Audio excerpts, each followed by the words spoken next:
Another week, another episode of The Changeover. Stay tuned for... But I think we have to be clear on not getting seduced by the things that are easy to measure, because they want us to feel like those things are meaningful to us, where we have to do more. We're in an era where we all got caught up in vanity metrics. Yeah. And we love to brag about them because when you brag about them, people say, ooh, wow, you're cool. Yeah. And you don't tell them the performance metrics. Right. The ones that it's the rubber hitting the road. And the ones that they really care about, right? And at the end of the day, we want this to feel like you're communicating with people. And email is the glue that really holds all of this stuff together and all of this. And it supports all of the stages of the journey that you're having with your customers. And so, and then it also plays nice with the other channels, right? You can point people to something that's happening on social. You can reinforce something that you're doing from an ad perspective. And so all of these things, it's like there's a lot to take in, but if you can just focus on what is your immediate goal at the moment, I think that's the big thing. What do you need to do? Personalization to me is really about timeliness and relevance. You want to be getting the right messages to the right people at the right times. And I know that's kind of an overused phrase, but what that means is if I am taking an action or I'm doing something on your website or I'm clicking on something, if I'm indicating interest in something or I'm looking for something, you sending me messages about that thing to follow up or understanding where I am in that process is hugely valuable.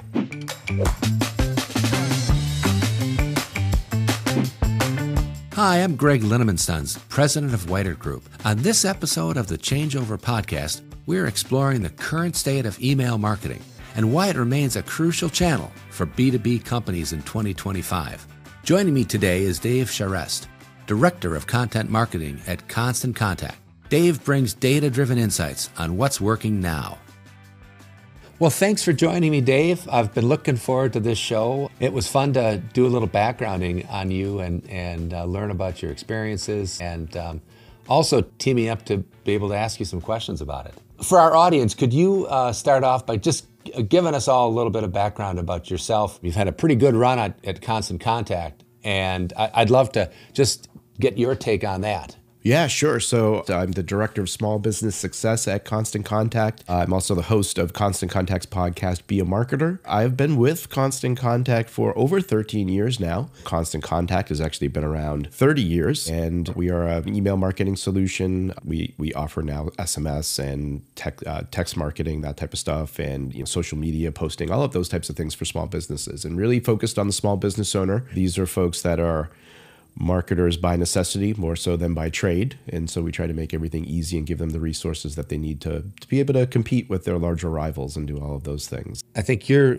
history, the fact that you've been at Constant Contact for 13 years, really lends itself to what we're trying to do as a format for our show. And that is to talk about the then and now.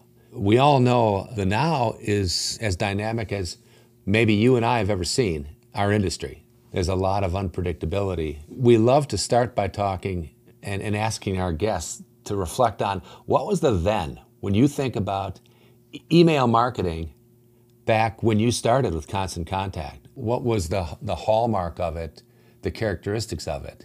When we think of email marketing, I mean, I think the big thing here is that, email isn't the only thing in terms of like digital strategy anymore. And so a lot of times you're looking at businesses, social media is the first thing that they're starting with. We've done some research, and the businesses that are starting in these past 5 years are really social first. We've seen time and time again, the businesses that kind of stick for the long haul really start to put their energy into things like email, because that is where you actually start to drive some real results for your business beyond just doing things on social. These days, it's really about not just doing one thing, but using all of these channels together and putting your time where the energy counts, right? I think the other thing that's a little bit different now is that people are really expecting things to be more personalized. I always tell a story about I have twin daughters, and they're juniors in college right now. They're going to different schools and they're loving it because they're not having to deal with that twin thing. They went out of their way to make themselves look different. They had different hairstyles. They looked completely different, but there was always this one teacher, right? There's always that one guy, right? Always call them by the wrong name. And, they couldn't unsubscribe from the teacher, right? But when you think about the control that your customers have today, if you're not treating them like they think they should be treated, or you're not taking into account the cues that they're giving you to treat them in a more personalized manner, well, they can unsubscribe, right? That's the really big difference that is around here today, is that I think the expectations are higher. On the flip side of that, I think there are a lot of things that are still fundamental things that still work very well today as much as they did back then. As I mentioned, constant contact being around for 30 years, we've seen a lot of this stuff. And those fundamental things are still working. Staying top of mind really matters more than ever, particularly when you think of in the B2B space, where buying cycles can sometimes be longer. When there's multiple decision makers involved and those sales cycles are longer, it's really not about send an email and somebody does something. It's really about just showing up consistently and staying useful to them and helping build that trust over time. And an email, of course, is perfect for that as much as it was back then and as much as it is still today. It's not necessarily about being fancy or anything like that. It's really about being helpful. Sometimes marketers can get stuck in thinking that their content has to be really slick and overly polished. Social media has really helped show us that's actually not true in many instances, and audiences don't always care if it's flashy. They just want something that helps them solve a problem. If you look at newsletters back in the day, when you start going back into those designs of how things looked, you'd be like, ooh, right? And of course, the design has changed, and we have mobile devices now to account for. It's about the value that you're providing in the content that you send. We mentioned this idea of being more personalized, and I think segmentation is where that starts to come in. And it's the different people that you're talking to. It doesn't have to be overly complicated, but it's really about using the tools so you don't have to send the same thing to everyone. Thinking about, are there particular products that people are interested in? Is it a particular industry or behaviors? All of those things you can kind of get started quickly, and then you can kind of build on that. So we don't get ahead of ourselves. Yeah. Just spend a minute or two talking about what's really different now. The big thing here, I think the core of it is people, and what's changed is really just the technology. And the technology allows us to do more at scale and allows us to automate, right? It allows us to do things. We have these devices that are with us all the time. And I think you have all of these places that you can connect with your potential customer. And it's about thinking about being in those places and showing up in those places and doing so in the right manner and helping them solve problems that they have. And I think that's ultimately the same. It's just how we do it is a little bit faster and a little bit easier in many cases, just because of the technology and all of the messages that we have coming at us. You mentioned personalization, and of course, personalization is huge. We had personalization 15 years ago, but it was pretty bad. It was a first name. Yeah. And we thought, wow, we've really cracked the code now. We're gonna impress them. They're gonna think that we're their friend. Yeah. And describe now what you see the best marketers doing when it comes to personalization. You mentioned the first name, like those components, the individual things that you may know about someone. But personalization to me is really about timeliness and relevance. You want to be getting the right messages to the right people at the right times. And I know that's kind of an overused phrase, but what that means is, if I am taking an action or I'm doing something on your website or I'm clicking on something, if I'm indicating interest in something or I'm looking for something, you sending me messages about that thing to follow up or understanding where I am in that process is hugely valuable. And this is where that segmentation comes in. So you can know if somebody's existing customer or a potential customer or what role that they're playing in a business and what it is that they're trying to do, but then getting the right information to them so that it helps them wherever they are in that journey. And I think that's really what we mean by personalization today, which we can do with the help of all of these, technology advancements. And I'm sure we'll talk about AI at some point too, but that's where things really start to change. I mean, there's a huge divide from where we started to where we are today. So today, personalization and segmentation are merging, really, that they're giving us the ability to start a conversation and continue a conversation through email and through other channels that gives a target the feeling of a one-to-one, because that one that's contacting them is paying attention to everything behavioral, demographical, and using that to provide this human touch. a lot of times when we start talking about things, we can think of them as very clinical, I guess is a term I want to use here, right? Where, you mentioned all the different information that we have. And yes, those are things that you want to use. But also, we don't want to forget that there's actual people on the other side of the things that we're doing. Because I think it's very easy to fall into this place where I know this information, so I'm going to put a message in front of you that can kind of feel cold and clinical again, right?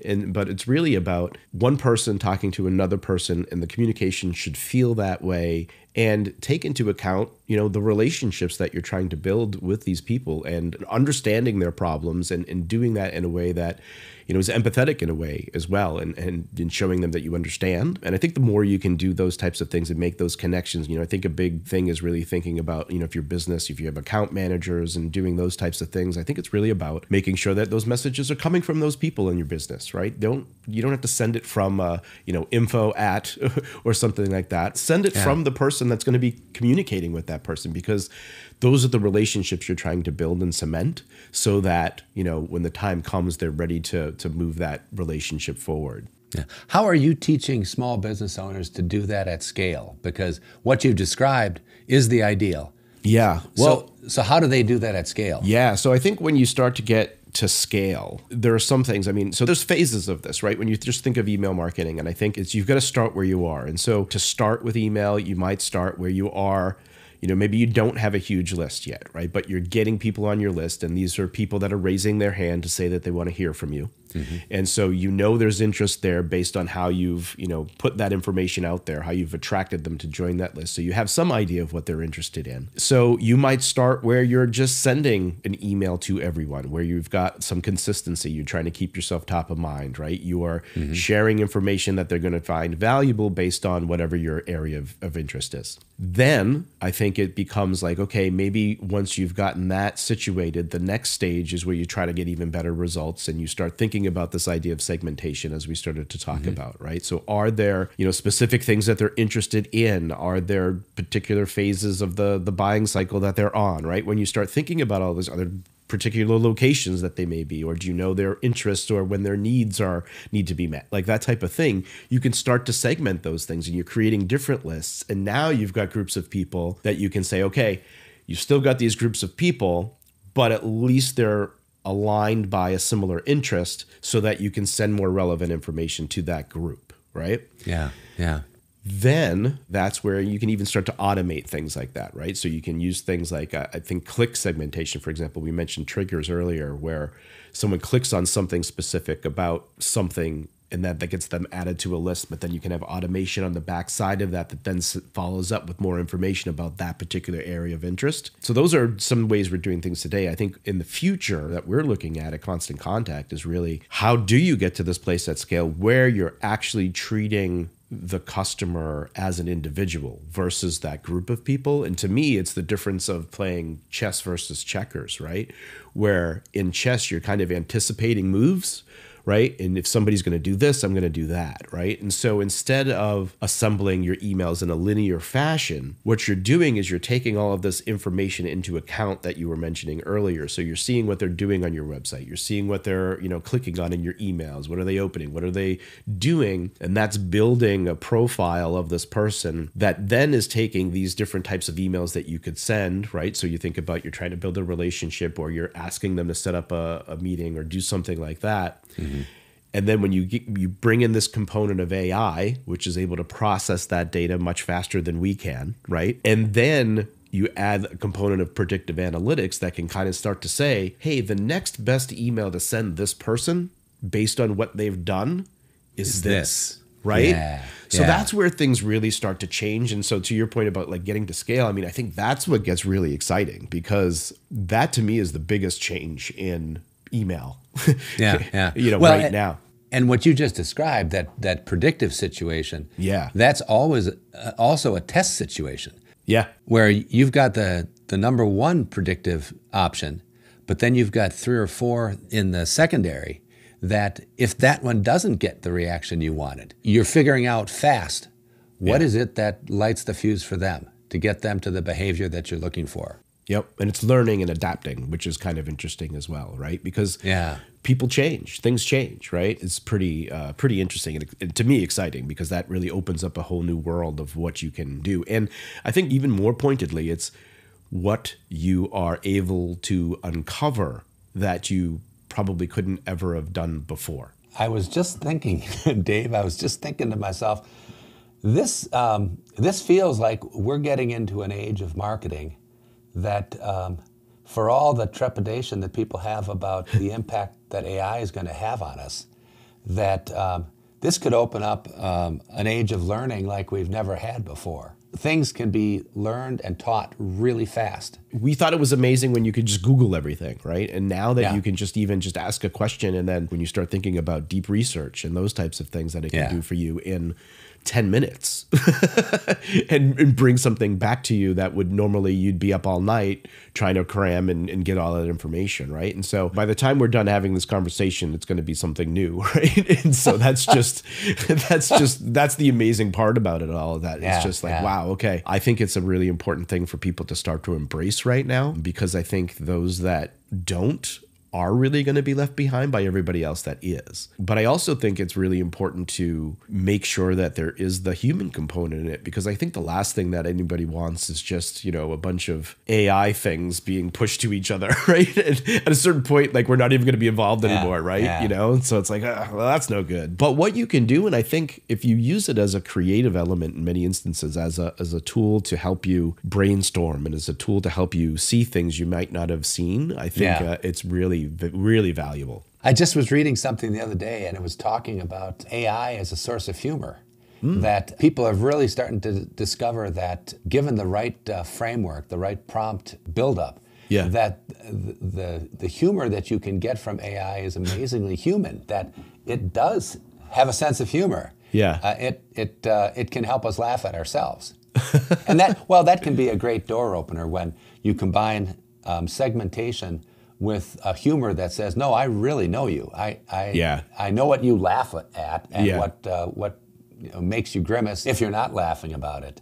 So when you're talking, again, your focus is on small business, and small business is probably feeling the most urgency and behind the eight ball in keeping up with all the changes, because they don't have the depth of staffing. They don't have the same resources. When you think to boil it down, what are the big pieces of advice that you give to small business people to guide them in 2025? Well, I think the big thing is to recognize, one, you don't have to do everything. I think it's okay to just say, okay, let's take a moment here and just really figure out what it is that we need to do. And what we've seen is, we actually just recently did a study with these businesses that had started in the last 5 years. The good thing to look at is that they're finding that 91% of the new businesses, they agree that technology is actually essential to their success. So they're coming in with that idea that this is going to be something that's going to help me. And 72% of them actually plan to use things like AI for their marketing this year. And I think that's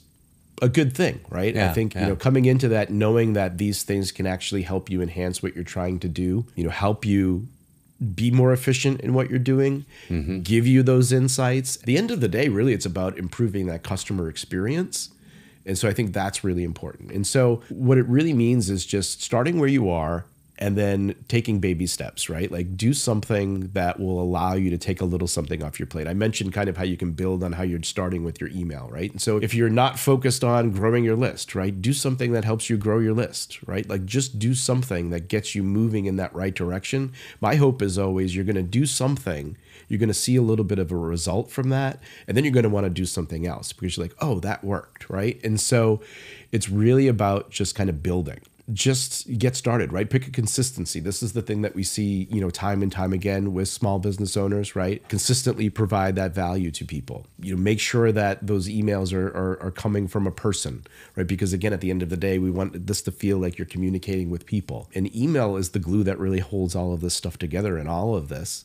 And it supports all of the stages of the journey that you're having with your customers. And so And then it also plays nice with the other channels, right? You can point people to something that's happening on social. You can reinforce something that you're doing from an ad perspective. And so all of these things, it's like there's a lot to take in. But if you can just focus on what is your immediate goal at the moment, I think that's the big thing. What do you need to do? There's an approach and a way that we want to think about these things. And so it's about oftentimes I think it's about using email. It's about using social. It's about using your website. It's about even text marketing if you want to get into that. Those are the three main tools. And then use that as a way to, again, keep your business top of mind and bring them into your fold and get them doing business with you and then engaging with people to kind of keep bringing more people into the fold. So if that's what you're trying to do, then you need to say, okay, where am I with my business at this particular moment and how am I doing on that stuff and what do I need to learn? And then focus on what it is that you need to do next to prioritize that stuff and then start adding those things in. And that's going to change over time because you're going to do something, you're going to learn something, and then you're going to get something working and then you can move on to the next thing. But don't feel like you have to do everything all at once. Be really focused, do those things step by step. And then the other thing that I would say is that because this stuff can feel overwhelming,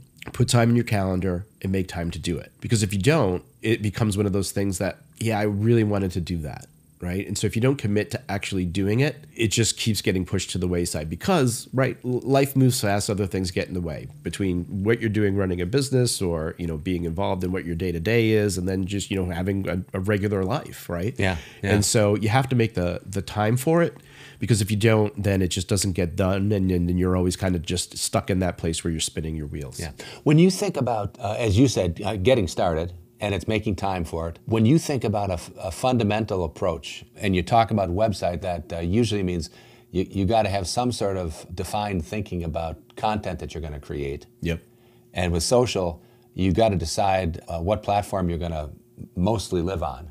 When you think about small business people, are you giving them advice about, well, your plan should look sort of like this? We give them a framework to really think about. And we talk about in this idea of what we call it a constant contact. We call it engagement marketing. And the idea is that wherever you're going to have a touch point with your potential customer, you want to provide them with a great experience. When you do that, and that doesn't have to be anything, overly complex or, anything like over the moon, right? It just oftentimes it could be like somebody comes in, you say hello to them, right? Like it's sometimes that simple, which is sad in many instances, but also, right? Don't feel like you have to go crazy, but it's again just providing that great experience, whether that's online, whether that's in person, whether that's on the phone. In those experiences, those are great opportunities where somebody has a good exchange with you to entice them to stay connected with you in some way. So that means either following you on social, even better, giving you an email address so you own that relationship, doing those types of things, and then engaging with those people. And it's through those engagements that you keep your business top of mind and ultimately bring them back to your store, right? Or whatever the case may be. Yeah. It's through the social visibility pieces of it that drives awareness because the people engaging with you, those interactions are seen by people connected with them who also make good prospects for your business as well. And then that cycle kind of continues again and again. And so that's how we kind of look at what we're trying to do here. We're trying to use all of these tools to increase word of mouth and drive more business for ourselves. And we do that by participating and being there in those locations, right? And providing a good experience in relation to our businesses. And that's how we kind of look at it. That's the frame with which we set. And then, as I mentioned, the specifics of what we do with the tools that we have available to us really depend on what it is that we're trying to do. And so that's where, because we all have access to the same tools, but how we use them is really going to be dependent on what it is that we need to do. I'm curious. We do a lot of content work. Sure. And right now, we're seeing a pretty dramatic change in the type of content that seems to give marketers the most impact. And so we're seeing content that helps people when they're closer to a decision is actually much more valuable than content that might be awareness driving. Yeah. That we've got to find other ways to drive awareness. What are you seeing, and how are you recommending your clients approach their thinking around content strategy? I mean, I think it's important to talk like a human in the content that you're creating. Use the people in your company, right? Do those things. I think that's important because we've seen so much content that tries to sound impressive, right? Instead of actually being useful to the person kind of consuming it. And I think that gets in the way of, even if you have a great product or service, right? That just is creating a blocker for you. And so, as people start to think about, the people making the decisions and doing those things, to your point, right, they want answers, they want clarity, and they want reasons to kind of keep going, right? And so it's about, one, getting to the point, right? Tell them what it is, why it matters, and what they should do next. So if you're respecting their time, they are going to keep, reading and listening, and whatever the case may be. I think it's got to be focused on solving real problems for people, right? If it's not helping them do their job better, it's not really going to be interesting to them. Why are they going to spend time there? On the flip side of that, though, there are also the human elements of it where it can be entertaining, right? It can be something that captures their interest because it captures something about the world that they live in a way, right? But I think when you're in that decision place, it's really about using specifics as well, right? You show them examples, give them results, give them clear takeaways, those types of things. And make sure you're saying something that's worth sharing, right? Have a point of view on a thing, right? Have a clear understanding of the audience's pain points and show them why this is how we approach it. With a human point of view. Yeah, of course, right? And then I think it's, again, the old age thing here is about showing up consistently and being useful. You have to be there. That trust is going to be built over time.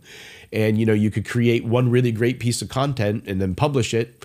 Cool, but right, you gotta find that regular rhythm of getting in front of people. It's great to create that and maybe find the pieces that you can dole out over time, so you're talking all the time. But the reality is, not everybody is ready to buy something all of the time, and so you have to be there, catching their interest, and maybe they're not like in that right spot at the time, but at a certain point they may be, and then they're going to think of you first because they've been seeing these things that you've been doing. Yeah. Well, and you've also got to find your voice. Find your voice, demonstrate your voice, because that's where trust comes from. Well, I mean, I think that's a whole other side of this when you talk about being a content creator, right? Like you have to create. And as with anything, right, we learn how to walk and we sucked at it when we started, right? And then eventually we got a little bit better, right? But and so, it's the same thing with anything you do. You might have an inclination towards something good, lean into that, but then you're going to learn how to get better, more efficient at creating as well. And then you're going to get better at learning and by paying attention to what works and what resonates with people, right? Yeah. And you only do that through the doing. Speaking about what works, what advice are you giving on what they should be tracking as far as indicators of progress or success? What are aside from the open and click, what do you tell marketers they should be paying attention to? When you start thinking about measurement, I think all of these things can be, opens and clicks, and then impressions and comments and likes and all of those things. Those are all things that are a signal, right? They're not really the full story. And I think you really need to be focused on tracking the actions that are tied to your actual goals, right? So it's not just the attention, right? You can be looking at engagement over time. You can start to break it down by audiences, and you can start to use the information that you have to start to make improvements on what you should be doing next or what you'd be thinking about. But I think that's the big thing, is really look beyond those opens and clicks and think about what is it that you wanted someone to do? And are the people doing those things? And that might be something that doesn't show up necessarily in like an email marketing dashboard, for example. You might need to say, all right, I wanted people to do this, and maybe you're manually tracking that, right? But that's the thing, is that like, did you want people to call you? Was your phone ringing? Did you want people to reply to you? Did you get replies, right? It's as simple as that in many ways, right? Like, it just go beyond those opens and clicks. I often recommend to people that, like, look, if you're actually trying to get somebody to do something, you have to give them multiple opportunities to do that thing. Yeah. And so we usually recommend like a 3 email series, for example. And I'll simplify it by just saying, all right, the first email announces the thing that you're talking about. The second email reminds them about it. And the last email gives them like, hey, this is your last chance to do it, right? And that's usually associated with some type of time sensitivity. And so if you think about, if you were just looking at the opens, for example, or the clicks, you might see that like, hey, a whole bunch of people opened the first email. Not as many people opened the second email, and fewer people opened the third email. But if you do a little bit more digging, you may find that, yes, more people opened the first email, but when you go to that third email, less people opened it, but more people took action. Right? And so if you looked at that on the surface, you would say, well, why am I going to bother with this third email? Because nobody opened it. But that's where everybody actually did the thing that you wanted them to do. Yeah. And so you really got to go beyond that.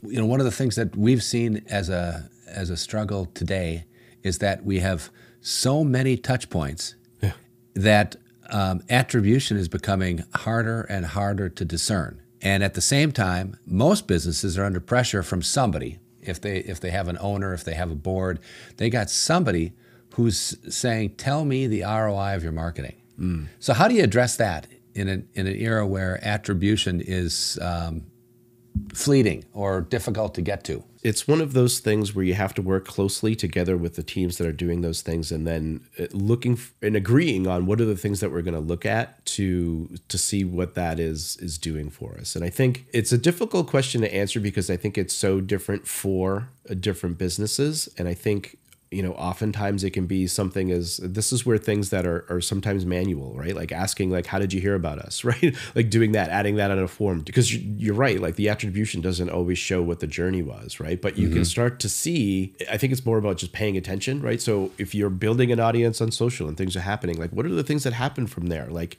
I start to look at, again, it ties it back to business goal. Like what did you want? And then lead with those things. I'll give you actually a personal story, right? So like we had a post that went out. So I'm regularly posting on LinkedIn, and we did something about the TikTok ban that was happening, and it got picked up. It was a short video. It got picked up, and it had like close to 30,000 impressions.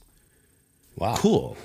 Very. But like, is it? Because I only got like one engagement and nobody even followed me. Like, you know what I mean? And so then I look at my other things where I'm doing, it may have only like 2,000 impressions, but I've got, 40 engagements, and I've got, people commenting, and then I have people joining my email list. So I'm focused on what is the thing that I want people, again, right? What is the goal? I'm trying to get people closer to me. I'm trying to bring them in. So that was like cool. It just like, oh, wow, that took off, but nobody did anything with it. And so you can get very blinded by these things that are meaningless. And so you got to stay focused on what are the things that we're trying to move, and how do we track that back to some things that we did that got people to that point, right? And it's a difficult thing to do, but I think we have to be clear on not getting seduced by the things that are easy to measure, because they want us to feel like those things are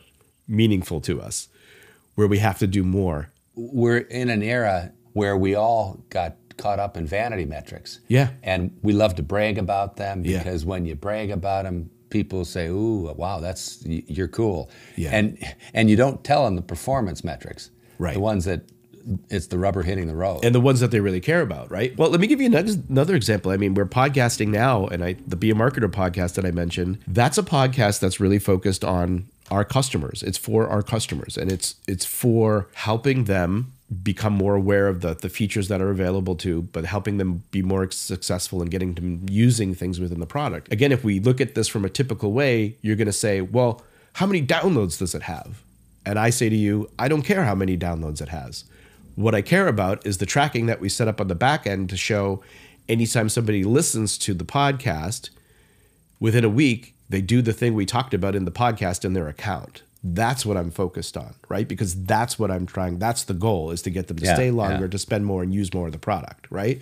And so that's what I mean about being very clear about what it is that you're trying to do. And again, those things can be signals, but don't let those be the things that you're focused on. Focus on the end goal.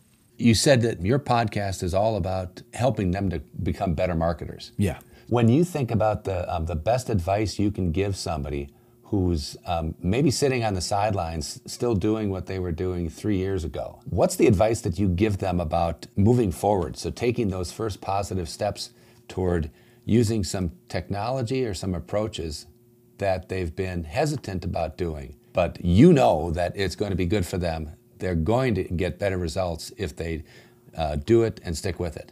Yeah. There are lots of people that have gone before you, and there are tons of resources available, right? So when I think of, Constant Contact has tons of free resources. I'm sure you have tons of free resources. Yeah, we're a HubSpot partner. Right? Lots of resources. So you've got, reports, you've got guides, webinars, all of those things, right? I mentioned the podcast where we're talking to people who have been there and done that before you. And you can hear from other business owners or industry experts on what it really means for them to market their business. And, on LinkedIn, for example, myself and others, I'm sharing tips all the time. And so there's information out there to help you. So don't feel like, you don't know where to start. Just go and review what's going on, get the information, and then put a plan in place, and then put the time on the calendar to execute it, right? And so it's starting small. You don't have to do anything elaborate. And oftentimes it's just those foundational things that get you going and allow you to then take the next steps, because you kind of get something working for you, and you earn that ability to again go try something else or add something else to the mix. But don't try to do everything all at once. That's great advice. Well, Dave, I want to thank you for joining me. For our audience, this is Dave Terest of Constant Contact. He's been a wonderful guest, and I hope you've all learned a lot from him on how to get started in this age of AI, where we shouldn't be intimidated. We should be excited that we have new ways to reach our audience and help our customers get better at what they do. Thanks, Greg. Thanks for joining us on the Changeover Podcast. Remember to subscribe on Apple, Spotify, YouTube, Wider.com, or wherever you get your podcasts. Let us know what you'd like to hear about next time by messaging Wider Group on social media. Need to learn more about today's most effective marketing and sales strategies? Then you need to be at Experience Inbound, Wisconsin's premier marketing and sales conference. Join us on May 19th in Green Bay or May 20th in Milwaukee. Register now at experienceinbound.com. Thanks for watching.